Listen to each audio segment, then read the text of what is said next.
नमस्कार दोस्तों, मेरा नाम है महेश और स्वागत है आपका अपने चैनल भक्तिमय रस पर।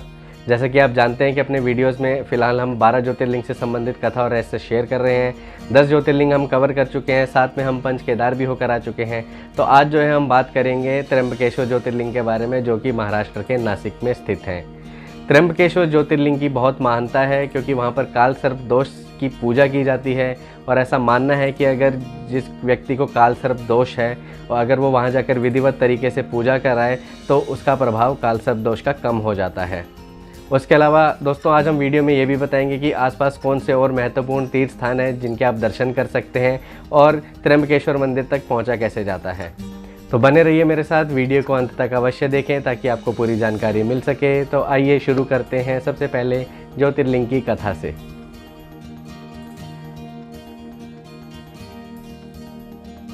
त्र्यंबकेश्वर ज्योतिर्लिंग महाराष्ट्र के नासिक जिले में स्थित है। इन्हीं के निकट ब्रह्मागिरी नामक पर्वत से गोदावरी नदी का उद्गम भी होता है। इन ज्योतिर्लिंग की बहुत बड़ी महिमा है। गौतम ऋषि तथा गोदावरी के प्रार्थनानुसार भगवान शिव इस स्थान में वास करने की कृपा की और त्र्यंबकेश्वर नाम से विख्यात हुए। मंदिर के अंदर एक छोटे से गड्ढे में 3 छोटे छोटे लिंग हैं जो कि ब्रह्मा, विष्णु और शिव इन तीनों देवों के प्रतीक माने जाते हैं। शिव पुराण के अनुसार ब्रह्मागिरी पर्वत के ऊपर जाने के लिए चौड़ी चौड़ी 700 सीढ़ियाँ बनी हैं। इन सीढ़ियों पर चढ़ने के बाद रामकुंड, लक्ष्मण कुंड मिलते हैं और शिखर के ऊपर पहुंचने पर गौमुख से निकलती हुई भगवती गोदावरी के दर्शन होते हैं। सप्त ऋषियों में से श्री गौतम ऋषि अत्यंत शिव भक्त थे। वह अपनी पत्नी अहिल्या के संग ब्रह्मा जी द्वारा कहे अनुसार त्र्यंबकेश्वर धाम में निवास करते थे। एक बार पृथ्वीलोक में भयंकर अकाल पड़ा, जिसके निवारण हेतु गौतम ऋषि ने अहिल्या जी के संग भगवान भोलेनाथ की आराधना की। भोलेनाथ ने वरुण देव को आज्ञा दी कि वे गौतम ऋषि की सहायता करें। वरुण देव ने कहा, क्योंकि यह अवर्षण देव मर्जी से हुआ है, अतः वे वर्षा तो नहीं करा सकते। अतः वरुण देव ने उन्हें एक गड्ढा खोदने को कहा और उसे अक्षय जल से भर दिया। धीरे धीरे वहाँ आसपास क्षेत्र के सभी ऋषि मुनि आकर रहने लगे। इसी दौरान कुंड से पहले जल भरने को लेकर गौतम ऋषि की पत्नी अहिल्या व अन्य ऋषि पत्नियों में विवाद हो गया। क्रोधित अन्य ऋषियों ने श्री गणेश जी की आराधना की। उनकी आराधना से प्रसन्न हो गणेश जी ने प्रकट होकर उनसे वर मांगने को कहा। उन ब्राह्मणों ने कहा, प्रभु, यदि आप हम पर प्रसन्न हैं तो किसी प्रकार ऋषि गौतम को इस आश्रम से बाहर निकाल दें। उनकी यह बात सुनकर गणेश जी ने उन्हें ऐसा वर मांगने के लिए समझाया, परंतु वह अपनी जगह पर अटल रहे। अंततः गणेश जी को विवश होकर उनकी बात माननी पड़ी। अपने भक्तों का मन रखने के लिए वे एक दुर्बल गाय का रूप धारण करके गौतम ऋषि के खेत में जाकर रहने लगे। गाय को फसल चरते देखकर ऋषि ने बड़ी नरमी के साथ हाथ में तृण लेकर उसे हाँकने के लिए आगे बढ़े। जैसे ही तृण ने गाय का स्पर्श किया, गाय वहीं गिरकर मर पड़ी। अब तो बड़ा हाहाकार मच गया। सारे ब्राह्मण एकत्र हो गौ हत्यारा कहकर ऋषि गौतम की भर्त्सना करने लगे। ऋषि गौतम इस घटना से बहुत आश्चर्यचकित और दुखी थे। अत्यंत अनुनय भाव से ऋषि गौतम ने उन ब्राह्मणों से प्रार्थना की कि आप लोग मेरे प्रायश्चित और उद्धार का कोई उपाय बताएं। तब ऋषियों ने कहा, गौतम, तुम अपने पाप को सर्वत्र सबको बताते हुए 3 बार पूरी पृथ्वी की परिक्रमा करो, फिर लौटकर यहाँ 1 महीने तक व्रत करो। इसके बाद ब्रह्मगिरी की 101 परिक्रमा करने के बाद तुम्हारी शुद्धि होगी, अथवा वहाँ गंगा जी का जल लाकर उस जल से स्नान करके 1 करोड़ पार्थिव शिवलिंगों से शिव जी की आराधना करो। इसके बाद पुनः गंगा जी में स्नान करके इस ब्रह्मगिरी की 11 बार परिक्रमा करो तथा 100 घड़ों से इस पार्थिव शिवलिंग को स्नान कराने से तुम्हारा उद्धार होगा।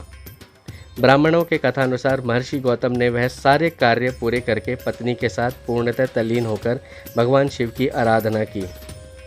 इससे प्रसन्न हो भगवान शिव ने प्रकट होकर उनसे वर मांगने को कहा। गौतम ऋषि ने कहा, भगवान, मैं तो बस यही चाहता हूँ कि आप गौ हत्या के पाप से मुझे मुक्त कर दें। भगवान शिव ने कहा, गौतम, तुम सर्वथा निष्पाप हो। गौ हत्या का अपराध तुम पर छल पूर्वक लगाया गया था। छल पूर्वक ऐसा करवाने वाले तुम्हारे आश्रम के ब्राह्मणों को मैं दंड देना चाहता हूँ। इस पर गौतम ऋषि ने कहा, प्रभु, उन्हीं के निमित्त से तो मुझे आपका दर्शन प्राप्त हुआ है। अब उन्हें मेरा परम हित समझकर उन पर आप क्रोध ना करें। बहुत से ऋषियों, मुनियों और देवगणों ने वहाँ एकत्र हो गौतम की बात का अनुमोदन करते हुए भगवान शिव से सदा वहाँ निवास रहने की प्रार्थना की। वे उनकी बात मानकर यहाँ त्र्यंबक ज्योतिर्लिंग के नाम से स्थित हो गए। गौतम जी द्वारा लाई गई गंगा जी भी वहाँ पास में गोदावरी नाम से प्रवाहित होने लगी। यह ज्योतिर्लिंग समस्त पुण्यों को प्रदान करने वाला है। त्र्यंबकेश्वर मंदिर जाने का रास्ता बहुत सुगम है। आप वहां जाने के लिए नासिक रेलवे स्टेशन पर उतरकर, जहां से मंदिर सिर्फ 38 किलोमीटर की दूरी पर है, टैक्सी के द्वारा या लोकल बस के द्वारा जा सकते हैं। उसके अलावा अगर आप शिरडी घूमने गए हैं, साईं बाबा के दर्शन के लिए गए हैं, तो वहां से इस मंदिर की दूरी लगभग 120 किलोमीटर है। आप शिरडी से लोकल टैक्सी करके या फिर वहाँ से भी बसें चलती हैं जो 300 से 400 रुपये प्रति सवारी लेती हैं, आपको मंदिर के दर्शन करा सकती हैं।